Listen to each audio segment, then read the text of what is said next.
What's going on, everyone? This is Dom, and these are the best budget smartphones of 2015. And just to clear things up, I'm defining budget as being under 300 bucks, unlocked, and off contract. First up, we're taking a look at the second generation Moto E, and this thing is about as budget as it gets. The Moto E packs a 4.5-inch display with a resolution of 540 by 960 covered by Gorilla Glass 3. It's also available in a 3G or LTE model, and because of this, the internal specs slightly vary between the two. So that means you'll either get a Snapdragon 200 or 400 processor depending on which one you pick up. There's also 1GB of RAM, 8GB of storage with micro SD card expansion, a 5-megapixel camera, a 2390 mAh battery, pure Android lollipop, and with an entry price starting at 79 bucks, it's a pretty sweet deal of a phone. Next up, we have Motorola's third generation Moto G, and this is a slight step up from the Moto E in a few ways. This guy is packing a 5-inch 720p display with Gorilla Glass 3, a Snapdragon 400 processor, 8GB of storage with micro SD card expansion, 1GB of RAM, a 13-megapixel camera,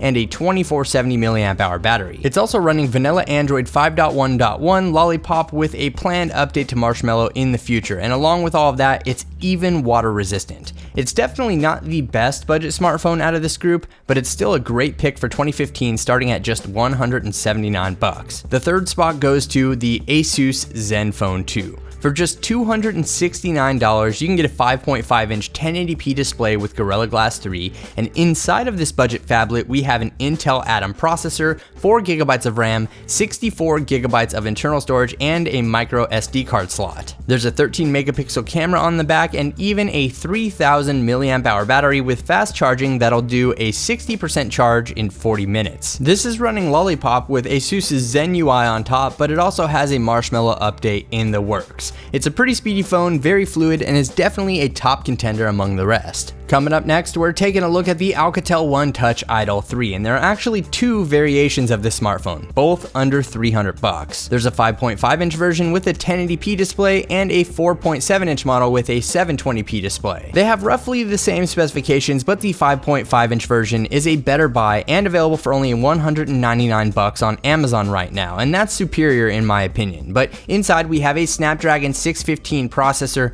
2GB of RAM, and 16GB of storage with a micro SD card slot, and it also features a 13-megapixel camera and runs a lightly skinned version of Lollipop. It's a great phone for those with a budget in mind, and on top of everything I mentioned, it even features dual front-facing speakers, which are pretty epic in my opinion. Finally, we have the OnePlus X, and this has got to be the best built out of the bunch. The OnePlus X is made from glass and metal with a pretty epic design. It's rocking a 5-inch 1080p AMOLED display, a Snapdragon 801 processor, 3GB of RAM, and 16GB of storage with micro SD card expansion. There's a 13-megapixel camera, and it's running Oxygen OS, which is based on Lollipop, but there's even a Marshmallow update planned for the future. This might be one of the best budget smartphones you can get as far as specifications and build quality goes, but it's only available with an invite at the moment and will set you back 249 bucks, but it's my personal favorite out of the bunch. But be sure to let me know which of these budget phones is your favorite in the comment section below, and be sure to check out the links below for my reviews or to pick up one of these phones for yourself,